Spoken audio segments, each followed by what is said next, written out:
ये कहानी एक ऐसे ड्रग नशे के बारे में है जिसको लोग जब भी लेते हैं तो इस ड्रग का असर कुछ लोगों के जिस्म में होता है और कुछ के नहीं, और इस ड्रग को लेकर लोग वैम्पायर्स में बदल जाते हैं। कहानी के शुरू में हम दो दोस्तों को देखते हैं जो गाड़ी में बैठे मजे करते हुए जा रहे थे, जिनमें से लड़का जिसका नाम रॉबिन था वो आंखें बंद करके पहाड़ी रास्ते पर गाड़ी को चला रहा था। शुरू में रॉबिन की दोस्त जिसका नाम मीरता था, उसको सब कुछ बहुत अच्छा लग रहा था, पर रॉबिन जब गाड़ी को और तेज चलाता है तो मीरता अब डरने लगती है। पर तभी मीरता अपने सामने एक ट्रक आता हुआ देखती है और अपने दोस्त को गाड़ी दूसरी साइड पर करने का बोलती है। पर रॉबिन जब बिल्कुल उस ट्रक के पास आ गया था तो अपनी गाड़ी को अचानक से दूसरी साइड पर मोड़ता है। अब ये एक माइन एक कान में आ गए थे। गाड़ी से निकलकर मीरता रॉबिन पर गुस्सा होती है और कहती है कि तुम पागल हो, अभी मैं मरना नहीं चाहती। पर रॉबिन जब मीरता को प्यार से मनाता है तो वो मान जाती है। हमें पता चलता है कि रॉबिन ड्रग्स लेता था, वो यहाँ पर भी ड्रग्स लेने वाला था। मीरता जब ये देखती है तो जिद करती है, कहती है मैं भी इस ड्रग को लेना चाहती हूँ। पर रॉबिन उसे कहता है, मीरता देखो मेरी जान, ये ड्रग्स बहुत अलग है, खतरनाक भी, इससे तुम्हारा दिमाग भी फट सकता है। मीरता रॉबिन से वादा लेती है कि ये ड्रग लेने के बाद तुम कभी भी इस ड्रग को नहीं लोगे, क्योंकि वो उससे बहुत ज्यादा प्यार करती थी और साथ ही रॉबिन के साथ जीने मरने की भी कसम खाती है। फिर जिसके बाद दोनों उस ड्रग को अपनी आंखों में डाल लेते हैं। उस ड्रग को लेने के बाद उनकी आंखों से काले रंग का लिक्विड निकलने लगता है। रॉबिन उससे कहता है हम दोबारा फिर मिलेंगे। अगले सीन में हमें दिखाया जाता है कि मीरता और रॉबिन की लाश हॉस्पिटल में पड़ी थी, जिसको बाहर खड़े मीरता के मॉम डैड देख रहे थे और अपनी बेटी की मौत से बहुत ज्यादा दुखी थे। इसका मतलब ये था कि उस ड्रग को लेने के बाद दोनों की मौत हो चुकी थी, दोनों मर चुके थे। पर यहाँ पर हमें पता चलता है कि रॉबिन की लाश को लेने कोई भी नहीं आया था और सब कसूरवार मीरता की मौत का रॉबिन को ही समझ रहे थे। फिर जिसके बाद हमें एक कब्रिस्तान दिखाया जाता है जहाँ पर मीरता और रॉबिन को दफन किया गया था। उनके साथ ही और भी टीनेजर्स जवान लड़के लड़कियों की कब्रें थी। उनकी मौत भी इसी ड्रग को लेने की वजह से हुई थी। तभी मीरता की कब्र से आवाज आती है और अचानक से वो अपनी कब्र तोड़कर बाहर आ गई थी। थोड़े वक्त के बाद सांस लेने के बाद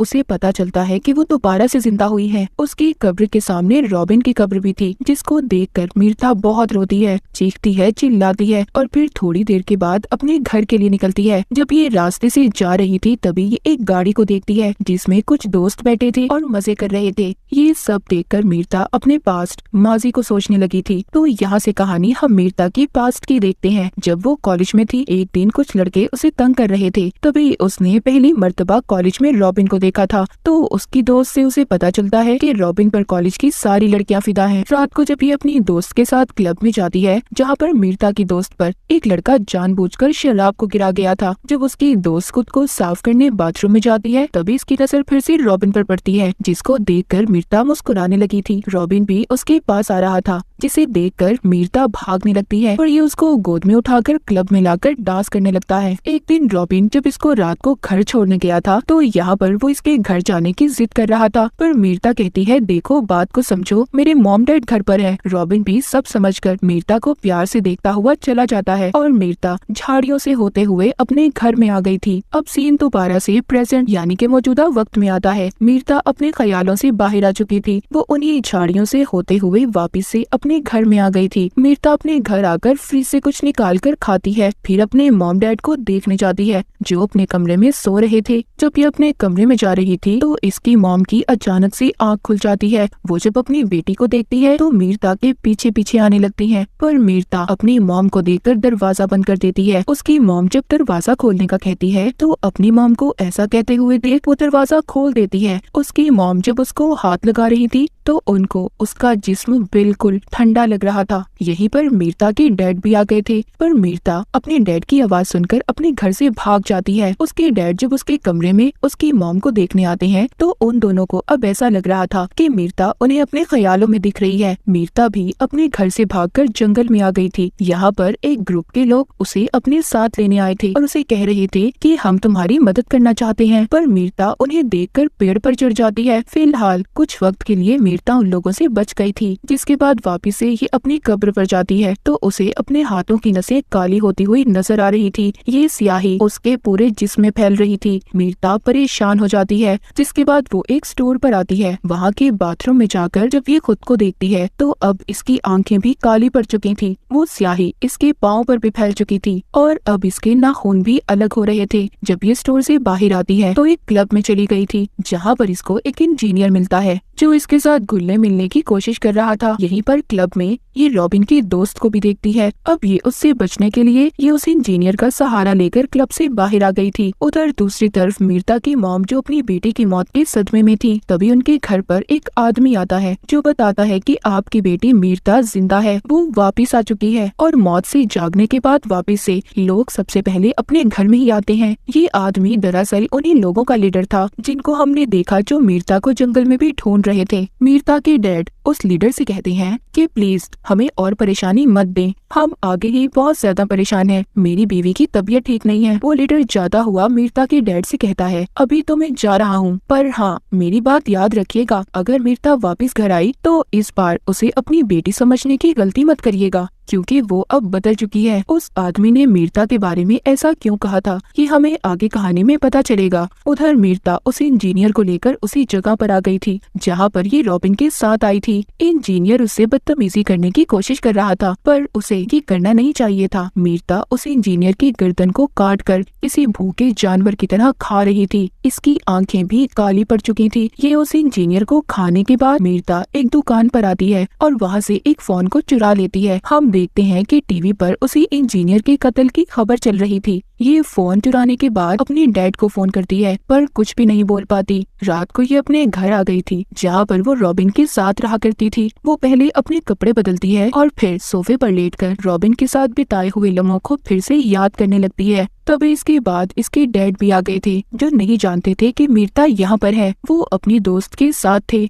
वो उसे बता रहे थे मैं जानता था मेरी बेटी यहाँ पर रॉबिन के साथ आकर रहती है और ड्रग्स भी लेती है, लेकिन मैंने फिर भी इस घर का किराया दिया जिसका मुझे आज भी दुख है। मीरता के डैड की दोस्त उसके डैड को समझाती है कि इसमें तुम्हारी कोई गलती नहीं है, और ये कहकर जब ये कमरे से बाहर आती है तो मीरता उसे पकड़ लेती है और उस पर हमला करके उसे भी उसी इंजीनियर की तरह खाने लगती है, क्योंकि मीरता ने उस लड़की को अपने डैड को फटकारते हुए सुना था। इसका मतलब ये था कि मीरता अब एक वैम्पायर बन चुकी थी और ये सब सिर्फ उसी ड्रग की वजह से था जो रॉबिन ने इसे दिया था। खैर यहाँ पर जब इसके डैड आवाज को सुनते हैं तो आकर देखते हैं मीरता खून से भरी हुई थी। ये उसे देखकर परेशान हो गए थे। तभी इधर कुछ लोग आते हैं जो मीरता को पहले भी पकड़ना चाहते थे। ये यहाँ पर आकर गोलियां चला रहे थे, पर मीरता को इनकी गोलियों का कोई असर नहीं होता। पर बेचारे उन गोलियों की वजह से इसके डैड मारे जाते हैं। ये खिड़की से कूद गई थी। नीचे भी उस ग्रुप के लोग थे जो इस पर लगातार गोलियां चला रहे थे, पर इस पर उनका कोई असर नहीं होता। ये भाग रही थी। तभी वहाँ पर एक औरत आती है जो मीरता को अपनी बाइक पर बिठाकर ले जाती है। ये औरत इसको अपने घर लाकर इसके जिस्म से गोलियां निकालती है और बताती है कि वो लोग एक ऐसे ग्रुप से हैं जो हम जैसे खतरनाक लोगों को मारते हैं और इस काम में इनका साथ गवर्नमेंट भी देती है। उधर वो लोग मीरता के डैड और उनके दोस्त की लाश को ले जा रहे थे। वो औरत मीरता को बताती है कि तुम ओवर डेड हो, यानी कि मौत के बाद दोबारा से जिंदा हुई हो। वो लोग हम जैसे लोगों को ओवर डेड बुलाते हैं। वो बताती है कि मौत के बाद जो भी लोग दोबारा जिंदा होते हैं वो अपने साथ खतरा लाते हैं जो बाकी लोगों के लिए खतरनाक होता है। वो औरत उसे बातें करने के बाद रात में उसे एक आदमी का शिकार सिखाती है कि कैसे अपने शिकार को पकड़ना है और खाना है। ये दोनों उस आदमी को खाने के बाद शहर से बाहर जा रही थी। ये औरत मीरता को अपने खुफिया बेस पर ले जाना चाहती थी, पर मीरता नहीं चाहती। वो कहती है मैं रॉबिन के बगैर कहीं पर भी नहीं जाऊंगी, और ये कहकर चलती गाड़ी से कूद जाती है, क्योंकि अब उसको मौत का डर भी नहीं था। उसे पता चल चुका था कि वो अब नहीं मर सकती। जिसके बाद ये दोबारा से कब्रिस्तान आती है जहाँ पर रॉबिन का दोस्त उसकी कब्र पर बैठा रो रहा था। जो वो मीरता को देखता है तो हैरान हो जाता है। ये अब मीरता को अपने घर ले आया था। उसको बताता है कि मुझे रॉबिन ने बताया था कि उसे किसी जानवर ने काट लिया है। अब जब बातों बातों में ये मीरता के साथ डांस कर रहा था तो तभी मीरता की आंखें काली पड़ चुकी थी। वो वैम्पायर में बदल जाती है। जब रॉबिन का दोस्त ये देखता है तो अपना गला काट कर कहता है मुझे भी वैम्पायर बना दो, पर मीरता तो उल्टा उसकी गर्दन से निकलता हुआ खून पीने लगती है। उधर वो औरत जिसने मीरता को बचाया था जब अपने घर जाती है तो उधर उसी ग्रुप के लोग थे, जिनमें से 2 को तो वो औरत मार देती है, पर उधर इनका लीडर भी था। ये उस औरत को बिजली के झटके देकर अपने साथ ले आए थे। जब मीर्ता कब्रिस्तान में दोबारा से जाकर रॉबिन की कब्र को देखती है तो उधर कोई भी नहीं था, पर उसके पीछे उसी ग्रुप का आदमी इसे भी बिजली का झटका देकर साथ ले जाता है। जब मीर्ता को होश आता है तो वो खुद को जंजीरों में ग्रुप के लीडर के सामने कैद पाती है। मीर्ता लीडर से कहती है कि मुझे मार दो, जिस पर वो कहता है कि तुम इतनी आसानी से कहाँ मरने वाली हो, तुम्हें मारने के लिए हमें बहुत कुछ करना पड़ेगा, क्योंकि तुम बहुत ज्यादा ताकतवर हो और तुम तो हमारे खास आदमी की अमानत हो, जो कोई और नहीं बल्कि रॉबिन था। इसका मतलब ये था कि रॉबिन अभी भी जिंदा था, वो कभी मरा ही नहीं था। रॉबिन आकर मीर्ता को जंजीरों से आजाद करवाता है और उसे अपने साथ एक कमरे में ले आया था, जहाँ पर अब रॉबिन उसको कहानी बताता है कि मैंने एक ओवरडेड को अपनी आंखों के सामने अपने दोस्त को खाते देखा था और उसी दिन मैंने इस ग्रुप से मिलने का फैसला किया कि मैं इनके साथ मिलकर ओवरडेड लोगों को पकड़ूंगा, उन्हें मारूंगा। तभी मैंने तुम्हारे साथ उस ड्रग को लिया था और मैंने इसीलिए तुम्हें भी ओवरडेड में बदल दिया ताकि हम दोनों मिलकर इनका साथ दे सकें। सब सुनने के बाद वो अपनी मौत का कसूरवार रॉबिन को मानती है। उसने उसकी पूरी जिंदगी को बदल दिया था, एक आम इंसान से उसे एक इंसान खाने वाला हैवान बना दिया था। ये सब सोचकर उसे नींद नहीं आ रही थी, इसीलिए वो अब इस कमरे से बाहर आती है, जहाँ पर बाहर आकर ये उसी औरत की चीखने की आवाजों को सुनती है जिसने इसकी मदद की थी। ग्रुप का लीडर उसको बिजली के झटके देकर मारने की कोशिश कर रहा था। मीर्ता उस कमरे में आकर लीडर पर हमला करके उसे बेहोश कर देती है और उस औरत को बचा लेती है। जब ये उस औरत को बचाकर जा रही थी तो रास्ते में इन्हें दोबारा से ग्रुप के लोग मिल जाते हैं। ये दोनों को वापस से पकड़ लेते हैं। इससे पहले ये इन दोनों को वापस ले जाते तभी यहाँ पर मीर्ता इन सब को मार देती है, पर देखते ही देखते वहाँ पर और भी बहुत सारे आदमी आ गए थे। मीर्ता उनका भी बड़ी ही बहादुरी से मुकाबला करती है और उन्हें भी मार देती है। जब ये बाहर आकर गाड़ी में बैठने लगती है तभी वहाँ पर रॉबिन आ जाता है, जो कहता है क्या कर रही हो, ये मैंने तुम्हें एक तोहफा दिया है, तुम्हें ऐसा अपने जैसा वैम्पायर बनाकर। मीर्ता रॉबिन का गला पकड़कर कहती है तुमने मीर्ता का खून कर दिया है और मैं अब मीर्ता नहीं हूँ। वो उसको बिजली का झटका देकर वहाँ से उस औरत को साथ ले जाती है। कहानी के आखिर में हम देखते हैं कि वो औरत मीर्ता को सिखा रही थी कि कैसे उसे अपने शिकार को पकड़ना है। मीर्ता को देखते हैं जिसे देखकर ऐसा लग रहा था कि अब वो बिल्कुल तैयार है और इसी के साथ ये कहानी यहीं पर खत्म हो जाती है।